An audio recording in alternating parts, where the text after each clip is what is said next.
Marcine, on t'aime, Marcine, on t'adore. Oh oui, Marcine, c'est toi le plus fort. Et bon samedi, on se retrouve pour faire ce débrief de huitième de finale de Coupe de France face au PSG au Parc des Princes. Une petite dédicace à Parisien Débrief 88. Ayoub, mon ami, on se retrouve demain pour évidemment la chaîne sur Twitch Passion PSG pour débriefer de ce match. Et une petite dédicace aussi à Seis Panam, bien évidemment. Donc, on va débriefer rapidement ce match. Je sais, les gars, il est tard, donc un petit débrief un petit peu ailleurs. Pour débriefer ce match très rapidement, on va rentrer dans le vif du sujet. 15 premières minutes de ce match. L'OGC Nice est bien en place défensivement, un bloc très compact, très gros pressing sur le porteur du ballon parisien. Le PSG tient la possession de balle, le PSG tient le contrôle du jeu, mais le PSG a du mal. Le PSG a du mal à mettre de la vitesse, le PSG a du mal à mettre de l'intensité dans ce match. Très peu de solutions trouvées offensivement dans les derniers mètres niçois. Très dur de passer aussi dans les 35 mètres niçois. Le PSG domine en termes de possession de balle, mais le PSG ne trouve pas de solution et a du mal à se mettre en activité. L'OGC Nice est très bien rentré de son côté dans ce huitième de finale, a fait une très très bonne entame de match. Et c'est au niveau du PSG que j'ai trouvé que le niveau de jeu était faible, tant par l'engagement que par l'activité offensive du Paris Saint-Germain. Certes diminué par le nombre d'absents, beaucoup d'absents du côté du PSG, mais le PSG a une profondeur de banc qui leur permet d'aligner une équipe qui est plus que potable. Le PSG a quand même une équipe très compétitive. Je pense qu'on ne peut pas, on va pas nous reprocher d'avoir quand même battu le PSG, certes au tir au but, parce qu'ils avaient une équipe amoindrie. Je pense que le PSG a assez de, comment dire, d'arguments techniques, offensifs, de qualité dans leur équipe pour pouvoir euh, faire concurrence à l'OGC Nice. Je pense qu'on n'a pas trop à rougir. Ce qui nous a permis aussi de tenir dans cette première mi-temps, c'est cette grosse densité de jeu au niveau du milieu de terrain qui empêche le PSG d'être dangereux. C'est ça aussi la clé, elle a été au milieu de terrain. Les gardiens, de part et d'autre, n'ont pas eu grand-chose à faire dans ce match. Ça a été au milieu de terrain que tout s'est joué. Ce qui a obligé aussi le Paris Saint-Germain à beaucoup passer sur les côtés pour essayer de contourner justement ce milieu, cette densité au milieu de terrain, pour essayer de contourner ce bloc défensif niçois qui a été très bon. L'OGC Nice a tenu. L'OGC Nice a tenu bon tout le match.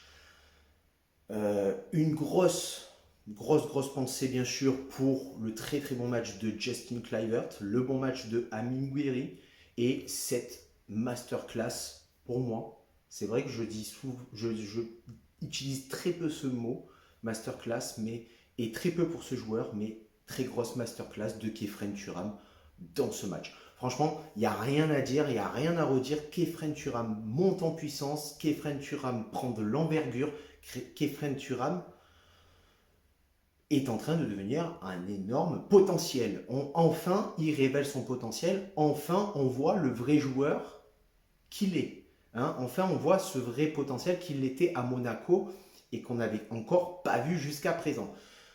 Au final, l'OGC Nice très peu alarmé dans cette première mi-temps. Ça rentre au vestiaire, 0-0. Nice a tenu, a bien, tactiquement, a bien joué. Le schéma de Galtier tient bon dans cette première mi-temps et on entame la deuxième mi-temps avec la première grosse occasion qui sera pour Nice à la 48e minute sur une action offensive lancée par Gouiri. Justin Kluivert va faire une accélération, va se retrouver quasiment seul devant Donnarumma et Donnarumma va sortir l'arrêt.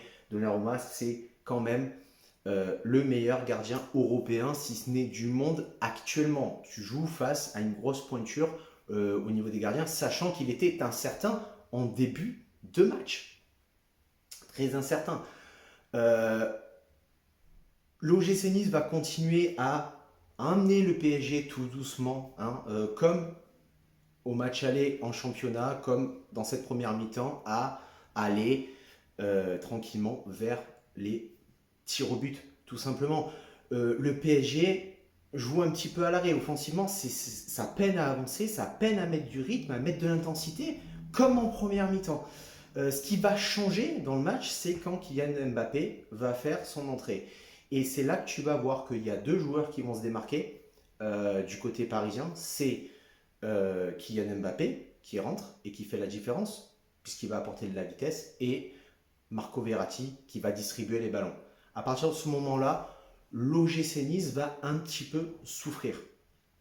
Va montrer des gestes d'agacement au niveau du comportement, hein, beaucoup d'agacement. On va prendre des cartons jaunes bêtement. Et c'est à ce moment-là que tu te dis, il ne faut pas que tu sors du match. Christophe Galtier prend son carton jaune aussi. Et à ce moment-là, tu te dis, il faut rester dans le match. Il ne faut pas s'agacer, il ne faut pas montrer d'excès de colère parce que ça ne sert à rien. Au final, tu ne vas pas obtenir une faute, tu ne vas pas... on ne va pas t'enlever ton carton, hein. Donc, et c'est là que l'OGC Nice va passer au-dessus. C'est là que l'OGC Nice va tenir. Parce qu'en fin de match, on va souffrir. En fin de match, on va énormément souffrir. On va tenir. On va tenir pour aller jusqu'au tir au but. Et là, j'ai sorti la tiraille. J'ai sorti Ventoline, Oxygène, Despé. J'ai tout sorti.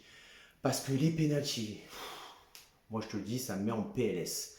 Et on a vu, puisque face à Cholet, on n'avait pas eu l'occasion de le voir, on a vu un très grand Marcin Bulka qui a sorti quand même 2 arrêts, qui a failli en sortir 3, le ballon lui passe en dessous. Mais cette qualification, au-delà de la Panenka de Dante, qui sort une Panenka à 38 ans, lui, il peut faire sa sortie, hein. Il peut partir en retraite de l'OGC Nice, je pense qu'il a fait sa sortie. Il lui manque juste le titre, pourquoi pas la Coupe de France. Et c'était d'autant plus gratifiant de se qualifier déjà parce que tu joues face au PSG. Et puis en plus de ça, parce qu'en quart de finale, tu affrontes l'Olympique de Marseille. Une fois que tu as battu le PSG, si en quart de finale tu bats l'Olympique de Marseille, je pense que la Coupe de France elle est pour toi à un moment donné. Et je pense qu'on peut commencer à arriver, les gars. Va falloir battre l'Olympique de Marseille par contre. Mais je tire mon chapeau à Marcin Bulka qui a sorti déjà un grand match très propre. Il n'a pas eu grand chose à faire, mais là où il fallait le faire, il l'a fait. On sort le PSG au tir au but. Ouais, c'est pas glorieux, mais on sort le PSG quand même. Il faut tenir un match face au PSG pendant 90 minutes, 0-0. Au Parc des Princes, même avec 5000 supporters, certes. Peut-être que s'il y avait eu le stade plein, ça aurait peut-être changé la donne, mais en attendant, on sort le PSG, certes au tir au but, mais il faut tenir 90 minutes, les gars. À un moment donné, je pense qu'on n'a pas à rougir d'avoir sorti le PSG en huitième de finale de Coupe de France au tir au but. Je pense que c'est tout ce qu'il y a à retenir de ce match. La qualif. On va affronter Marseille la semaine prochaine. Chez nous. Ça fait plaisir. Sur ce, les gars, retrouvez-moi demain sur Passion PSG sur la chaîne Twitch de Seis Panam et de Parisien Débris 88.